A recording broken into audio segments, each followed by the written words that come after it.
Hello नमस्ते, फिर से और एक बार स्वागत करता हूँ इस नई वीडियो पर। आज मैं इस वीडियो के जरिए बात करूँगा एक्सिस बैंक के बारे में, एक्सिस बैंक के स्टॉक के बारे में। इस वीडियो में हम लोग एक्सिस बैंक का रियल बिजनेस को हम लोग देखेंगे, इसका फंडामेंटल एनालिसिस करेंगे। फंडामेंटल जो इंपॉर्टेंस पैरामीटर्स है उसको चेक करेंगे, इसका बिजनेस कैसा है कैसा नहीं है। क्योंकि किसी स्टॉक पर निवेश करने से पहले उस कंपनी का बिजनेस आपको देखना नहीं चाहिए। प्राइस का मूवमेंट तो अप डाउन होता रहेगा, लेकिन उसका बिजनेस अगर अच्छा रहा और कंपनी अगर फंडामेंटली स्ट्रॉन्ग है तो क्या होगा, तो यार आफ्टर यार उसका प्राइस जो है ग्रो करता रहेगा। लेकिन उसका रियल बिजनेस अगर खराब है, फिनेंशियल वीक है, तो उसका प्राइस तो क्या होगा, ऊपर तो जाएगा, लेकिन वो जब घट के नीचे आ जाएगा फिर से दोबारा से ऊपर नहीं जा पाएगा। तो रियल बिजनेस देखना बहुत ही जरूरी होता है किसी स्टॉक पे निवेश करने से पहले, लॉन्ग टर्म के लिए। तो चलिए आपको यहाँ पर दिखाते हैं एक्सिस बैंक जो है जुलाई 2025 को एक्सिस बैंक का शेयर में 6.39% गिरावट देखने को मिली। एक दिन में 6% गिरावट यहाँ पर आ चुका है। अभी करंट दिनों को ट्रेड कर रहा है 1160 रुपीज़। ठीक है, आप एक बार इसका प्राइस चार्ट देख देते हैं ताकि स्टॉक का प्राइस मूवमेंट आपको समझने में आसानी हो। यहाँ पर आप देख सकते हैं एक्सिस बैंक का वीकली चार्ट। आप देख सकते हैं पहले से मैं एक ट्रेंड चरण खींच के रखे हैं, ट्रेंड चरण के अंदर ये ट्रेड कर रहा है। ठीक है, 2020 में वो था 400 रुपये के आसपास, लेकिन 2024 में वो आ चुका है 1300 रुपये के आसपास। तो अभी इस वीडियो में हम लोग टेक्निकल एनालिसिस नहीं करेंगे, इस बिजनेस को, रियल बिजनेस को देखेंगे। ठीक है, नेक्स्ट वीडियो पे इसका टेक्निकल एनालिसिस हम लोग करेंगे। तो चलिए इसका फंडामेंटल बिजनेस देख लेते हैं, इंपॉर्टेंस पैरामीटर्स देख लेते हैं।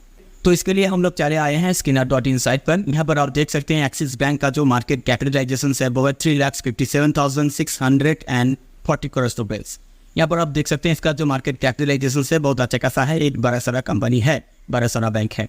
इस स्टॉक का जो पी रेशियो है वो है 13.4। पी रेशियो ठीक ठाक है। अच्छा, क्योंकि किसी कंपनी के निवेश करने से पहले उसका पी रेशियो देख लेनी चाहिए।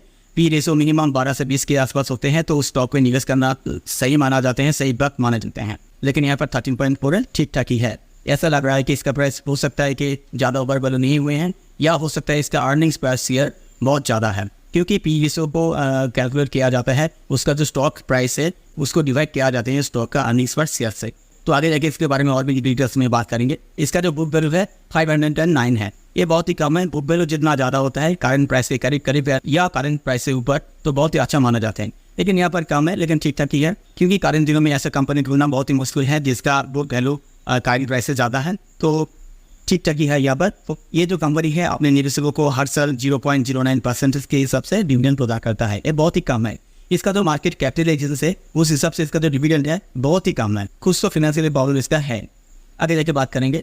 इस स्टॉक का जो ROCE है वो है 7.06, ये बहुत ही कम है। किसी कंपनी का ROCE मिनिमम 20% होनी चाहिए। ROCE का मतलब होता है किसी कंपनी के पास टोटल जो एसेट है, टोटल जो कैपिटल है, उसको इस्तेमाल करके, उसकी यूज़ करके कितना पैसा जनरेट कर पा रहे हैं, कितना रिटर्न ले आ रहे हैं। यहाँ पर आप देख सकते हैं इसका कैपिटल तो बहुत ज़्यादा है, लेकिन उसको यूज़ करके ठीक ढंग से उतना प्रॉफिट, उतना रिटर्न जनरेट नहीं कर पा रहे हैं, कुछ तो दिक्कत है। इस कंपनी का जो ROE है वो है 18.4, ये ठीक ठाक ही है, 20% के करीब है। ROE भी किसी कंपनी का मिनिमम 20% होनी चाहिए। ROE का मतलब होता है उस कंपनी के पास जितना निवेशकों का पैसा है, जितना इन्वेस्टर का पैसा है, जो इक्विटी कैपिटल है, उसको यूज़ करके कितना रिटर्न जनरेट कर रहा है, कितना मुनाफा जनरेट कर रहा है। ठीक है, तो यहाँ पर ठीक ठाक ही है, अपने निवेशकों का पैसा ठीक ठाक से ही यूज़ कर रहा है। इस कंपनी का जो डेब्ट इक्विटी है वो है 8.25, ये बहुत ही ज़्यादा है और ज़्यादा होना खराब माना जाते हैं एक कंपनी के लिए। किसी कंपनी का डेब्ट इक्विटी रेशियो 1 से कम होनी चाहिए तो उसको अच्छा माना जाते हैं, अगर 1 से ज़्यादा होता है तो उसको खराब माने जाते हैं। उस कंपनी के ऊपर जो कैपिटल है उससे कहीं ज़्यादा उसका डेब्ट है उस कंपनी के ऊपर, तो किसी कंपनी में डेब्ट रहना बहुत खराब माने जाते हैं, क्योंकि दिक्कत में आ सकता है फ्यूचर में। तो यहाँ पर आपको एक जानकारी दे देते हैं, वो है बैंकिंग सेक्टर में जितना बैंक है उसका डेब्ट इक्विटी हमेशा ज़्यादा होते हैं। क्योंकि बैंक का बिजनेस से कुछ ऐसा है कि वो लोग लोन लेते हैं, डेब्ट लेते हैं, उसके बाद उस डेब्ट को यूज़ करते हैं, लोगों को लोन देते हैं, उधारी देते हैं। इसलिए बैंकिंग सेक्टर में ओनली ये जो डेब्ट इक्विटी रेशियो है इसको इग्नोर किया जाते हैं, देखा नहीं जाते हैं। ठीक है, तो यहाँ पर हम लोग इग्नोर करेंगे इसको। इस कंपनी का जो इंटरेस्ट कवरेज रेशियो है वो है 1.55, ये बहुत ही कम है। इंटरेस्ट कवरेज रेशियो 3 से कम नहीं होनी चाहिए, 3 से ज़्यादा होनी चाहिए, मिनिमम 3 होनी चाहिए, लेकिन यहाँ पर 1.55 है, 3 से कम है, बहुत ही कम है। इंटरेस्ट कवरेज का मतलब ये होता है इस कंपनी के ऊपर जो डेब्ट है उस डेब्ट का जो प्रीमियम है वो ये कंपनी अपने ऑपरेटिंग प्रॉफिट से कितने आसानी से मिटा सकता है। ऑपरेटिंग प्रॉफिट से इसका लोन का जो प्रीमियम है, जो डेब्ट का जो प्रीमियम है, इसको चुकाना इसका दिक्कत हो रहे हैं या नहीं। लेकिन यहाँ पर इसका जो इंटरेस्ट कवरेज रेशियो है इसको देखकर ये लग रहा है इस कंपनी के जो ऑपरेटिंग प्रॉफिट से उससे इसका जो लोन का प्रीमियम है, जो इंस्टॉलमेंट है, उसको चुकाने इसके लिए दिक्कत हो रहा है। अगर 3 होता मिनिमम तो ठीक होता, क्योंकि अच्छा माना जाते हैं। डेट का जो प्रीमियम है उससे 3 गुना अगर किसी कंपनी का ऑपरेटिंग प्रॉफिट होता है तो उसको अच्छा माना जाते हैं। लेकिन यहाँ पर डेट का जो प्रीमियम है उससे खास ज़्यादा इसके ऑपरेटिंग प्रॉफिट नहीं है। तो इस कंपनी का जो लोन है और उसका जो इंस्टॉलमेंट है, उसका जो प्रीमियम है, उसको चुकाने के लिए इसको थोड़ा दिक्कत आ रहे हैं। और आपको पता है अगर लोन लेकर वो समय पर वो वापस ना कर सकते, इंस्टॉलमेंट अगर ना दे पाए, तो इस कंपनी फ्यूचर में टेंशन में आ सकते हैं, प्रेशर में आ सकता है। क्योंकि जब कोई कंपनी लोन लेकर उसका प्रीमियम चुका नहीं सकते तो उसको बैंकक्रप्ट हो सकते हैं, तो उस कंपनी को सीज किया जाते हैं। ये दिक्कत होता है बहुत ही। तो आपको ये पैरामीटर्स को ध्यान देनी चाहिए। इसका जो करंट रेशियो है वो है 2.68। ये ठीक है। करंट रेशियो आने से 1 से ज़्यादा और 3 से कम होनी चाहिए। करंट रेशियो का मतलब होता है इस कंपनी का जो करंट लायबिलिटी है, जो शॉर्ट टर्म लायबिलिटी है, जो करंट एसेट है इस कंपनी का, उससे चुका सकता है नहीं। लेकिन इसका जो करंट लायबिलिटी है, शॉर्ट टर्म लायबिलिटी है, ये कंपनी अपने करंट एसेट से आसानी से चुका सकते हैं। तो इस कंपनी का जो करंट लायबिलिटी है उसको करंट एसेट से चुकाना इसके लिए कोई बड़ी बात नहीं है। ठीक है, इसका करंट लायबिलिटी से इसका करंट एसेट ज़्यादा है। इस कंपनी का जो इस साल क्वार्टर सेल्स है वो पिछले साल से 18.7% ग्रोथ हुई है। ये अच्छी बात है। इस कंपनी का जो सेल्स ग्रोथ है इस पूरे साल का वो पिछले साल से 24.5% इंक्रीज हुए हैं। ये भी बहुत अच्छी बात है। इस कंपनी का जो सेल्स ग्रोथ है पास्ट 3 ईयर्स से इस साल 20.5% ग्रोथ हुई है। ये भी बहुत बढ़िया बात है। इसका जो सेल्स ग्रोथ है पास्ट 7 ईयर्स से इस साल 14% इंक्रीज हुए हैं। ये भी बहुत बढ़िया बात है। इसका सेल्स पैरामीटर देखकर ये लग रहा है ये कंपनी 3 साल से 7 साल से अच्छा खासा बिजनेस कर रहा है। इस साल भी पिछले साल से इसका सेल्स बहुत अच्छा खासा हो रहा है। इस कंपनी का जो क्वार्टर प्रॉफिट है इस साल का पिछले क्वार्टर से 5.67% इंक्रीज हुए हैं। ये कम है लेकिन ठीक ठाक ही है। इसका जो प्रॉफिट ग्रोथ है इस पूरे साल का पिछले साल से 17.1% इंक्रीज हुए हैं। ये ठीक ठाक है, अच्छा है। इसका जो प्रॉफिट ग्रोथ है पास्ट 3 ईयर्स से 54.2% इंक्रीज हुए हैं। ये बहुत बढ़िया बात है। इसका जो प्रॉफिट ग्रोथ है पास्ट 7 ईयर्स से इस साल 31.2% इंक्रीज हुए हैं। ये भी बहुत बढ़िया बात है। इसका प्रॉफिट ग्रोथ देखकर ये लग रहा है ये कंपनी 3 साल से 7 साल से करंट दिनों में बहुत अच्छा खासा बिजनेस कर रहा है और इस साल भी इसका प्रॉफिट अच्छा खासा हो रहा है। और एक इंपॉर्टेंट पैरामीटर्स आपको चेक करनी चाहिए किसी कंपनी में निवेश करने से पहले, वो है कॉन्टिजेंट लायबिलिटी। इस कंपनी का कॉन्टिजेंट लायबिलिटी आप देख लीजिएगा 19,85,668 करोड़ है। कितना ज़्यादा है। कॉन्टिजेंट लायबिलिटी कंपनी के लिए बहुत खराब माने जाते हैं। कॉन्टिजेंट लायबिलिटी का मतलब होता है किसी कंपनी के ऊपर लीगल केस चल रहा है। एक कंपनी के ऊपर कोई लीगल केस चल रहा है, अगर ये कंपनी लीगल केस हार जाते हैं इन फ्यूचर तो ये जो रकम है, ये जो ह्यूज रकम है, इसको चुकाना पड़ेगा। आप यहाँ पर गौर कीजिए, इसका जो मार्केट कैपिटलाइजेशन है 3,57,640 करोड़ रुपीज़। लेकिन आप यहाँ पर देखिए इसका जो कॉन्टिजेंट लायबिलिटी है कितना गुना ज़्यादा है, 5 गुना ज़्यादा है, 19,85,668 करोड़ रुपीज़। कितना ज़्यादा है।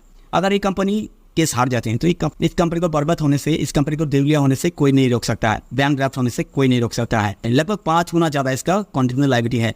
कोई तो लीगल केस इसके ऊपर चल रहा है, नहीं तो एक कॉन्टिजेंट लायबिलिटी नहीं रहता। ठीक है, एक ऐसा लायबिलिटी है जो अगर हार जाते हैं, जो एलिगेशन लगाया, जो सारे लोग लगाया हैं, बहुत जो कंपनी लगाया है, ये तो अमाउंट से अगर हार जाते हैं तो इसको चुकाना पड़ेगा। तो कहाँ से देगा। इस कंपनी का जो मार्केट कैपिटलाइजेशन से उससे 4 गुना, उससे 5 गुना ज़्यादा इसका कॉन्टिजेंट लायबिलिटी है। तो इसका बर्बादी होना, अगर हार जाते नहीं है फ्यूचर तो बर्बादी होना तय है, बैंकक्रप्ट होना तय है।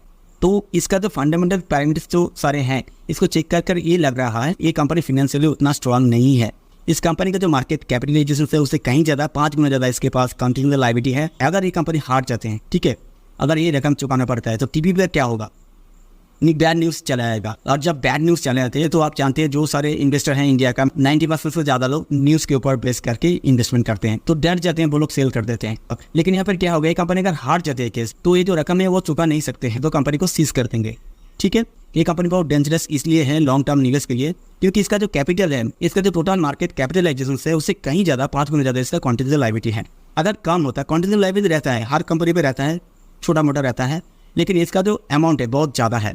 तो कहाँ से देगा। जो लीगल एलिगेशन इसके ऊपर है कि कितना ज़्यादा है, आप देख सकते हैं। अगर कम होता है तो भी खराब होता है एक कंपनी के लिए, लेकिन वो कंपनी दे सकता है। अगर हार जाते हैं वो जुर्माना दे सकते हैं, लेकिन यहाँ पर वो एक्सिस बैंक कहाँ से देगा। ठीक है, तो लॉन्ग टर्म के लिए निवेश करना बहुत तरीके से होगा। कंपनी फाइनेंशियल उतना स्ट्रांग नहीं है। इसका जो सेल्स है वो ठीक ठाक ही है, इसका प्रॉफिट ग्रोथ भी ठीक ठाक है, लेकिन ये कंपनी जो डिविडेंड प्रदान करता है निवेशकों को बहुत ही कम करता है। उसका जो कैपिटल है उस हिसाब से बहुत कम इसका डिविडेंड है, ये भी देखने वाली बात है। तो फाइनेंशियल उतना स्ट्रांग ये कंपनी है नहीं। तो चलिए और एक पैरामीटर्स देखते हैं, वो बहुत इंपॉर्टेंट होता है किसी कंपनी पर निवेश करने से पहले आपको देख लेनी चाहिए, वो है प्रोमोटर होल्डिंग्स। क्योंकि प्रोमोटर लोग ही फाउंडर्स होते हैं और फाउंडर्स लोगों को सब कुछ पता होते हैं, बिजनेस क्या करेगा क्या नहीं करेगा, क्या फ्यूचर प्लानिंग्स है, आगे जाकर इसका फ्यूचर कितना अच्छा हो सकता है, सभी सीक्रेट बातें इन लोगों को पता होता है क्योंकि ये लोग कंपनी को शुरू करते हैं। ये कंपनी को अपना जो डेप्ट है उसका प्रीमियम देने में दिक्कत हो रही है। आप यहाँ पर देख सकते हैं इसका इंटरेस्ट कवरेज रेशियो कम है 3 से, और इसका जो कॉन्टिजेंट लायबिलिटी बहुत ही ज़्यादा है। तो फाइनेंशियली और फंडामेंटली वीक कंपनी है। तो हम लोग अभी ये देखेंगे कि प्रोमोटर लोग क्या सोच रहे हैं इस कंपनी को लेकर। उन लोगों को हमसे भी ज़्यादा टेंशन होता है इस कंपनी का। अगर फाइनेंशियल खराब होता है, फाइनेंशियल कंडीशन अगर खराब होता है, उन लोगों को तो ज़्यादा पता होगा। तो चलिए देख लेते हैं कितना होल्डिंग्स है प्रोमोटर का। तो इसके लिए आपको क्रॉल करके नीचे आना होगा।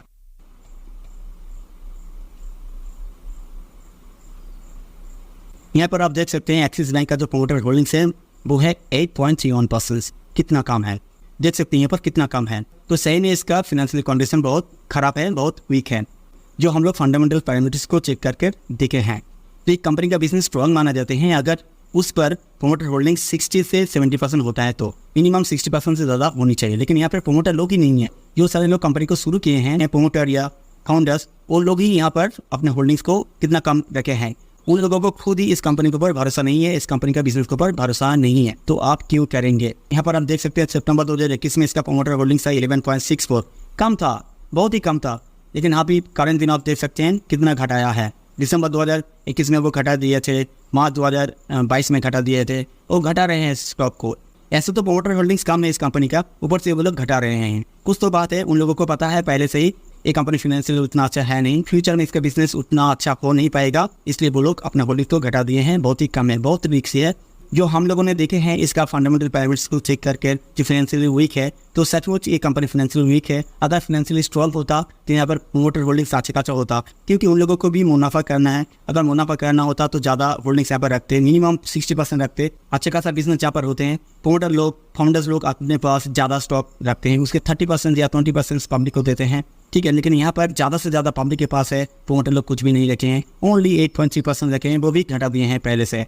तो बहुत रिस्की है, फाइनेंशियली बहुत वीक है। तो आप अगर यहाँ पे निवेश करना चाहते हैं लॉन्ग टर्म के लिए तो आपको सोचनी चाहिए, क्योंकि इसका बिजनेस बहुत खराब है। इसका प्राइस ऊपर जा सकता है। प्राइस को देख के जो सारे लोग निवेश करते हैं वो फंस जाते हैं नियर फ्यूचर। लेकिन जो सारे रियल इन्वेस्टर होते हैं, इंटेलिजेंट इन्वेस्टर होते हैं, वो बिजनेस को देखकर इन्वेस्ट करते हैं। वॉरेन बफेट जो है दुनिया का सबसे बड़ा इन्वेस्टर, राकेश झुनझुनवाला जो थे भारत का सबसे बड़ा इन्वेस्टर, वो लोग क्या करते थे, किसी कंपनी का रियल बिजनेस देखकर इन्वेस्ट करते थे, ना कि उसका प्राइस देखकर। प्राइस ऊपर नीचे जाएगा। अगर किसी कंपनी का बिजनेस अच्छा रहा, उसका जो प्राइस है यार आफ्टर यार वो ग्रो करता रहेगा। प्राइस नीचे आएगा, आर्सन लेगा, फिर ओवर हायर करेगा, प्राइस ऊपर जाएगा, ऐसे करके ऊपर चला जाता है। लेकिन किसी कंपनी का बिजनेस अगर खराब रहा तो क्या होगा, एक बार अगर गिर गए ना तो दोबारा से उठ नहीं पाते हैं, लाइफ टाइम के लिए बर्बाद हो जाते हैं, नीचे चले जाते हैं। जैसे हुए हैं येस बैंक का, आप देख सकते हैं येस बैंक का भी फंडामेंटल उतना अच्छा नहीं था, उसका भी प्रोमोटर होल्डिंग 0 था, ठीक है। तो अगर एक्सिस बैंक पे आप अगर लॉन्ग टर्म के लिए निवेश करना चाहते हैं तो आपको सोच समझ कर करनी चाहिए। फाइनेंशियली बहुत वीक है, इसका बिजनेस बहुत अच्छा खासा नहीं चल रहा है, ठीक है। बहुत दिक्कत नहीं, ये कंपनी फ्यूचर में आ सकता है। नेक्स्ट वीडियो पर इसका टेक्निकल एनालिसिस करेंगे, इसका प्राइस का एनालिसिस करेंगे, प्राइस ओवर वैल्यू है या नहीं। इस वीडियो में फिलहाल इतना ही, मिलते हैं नेक्स्ट वीडियो पर, तब तक के लिए बहुत बहुत धन्यवाद।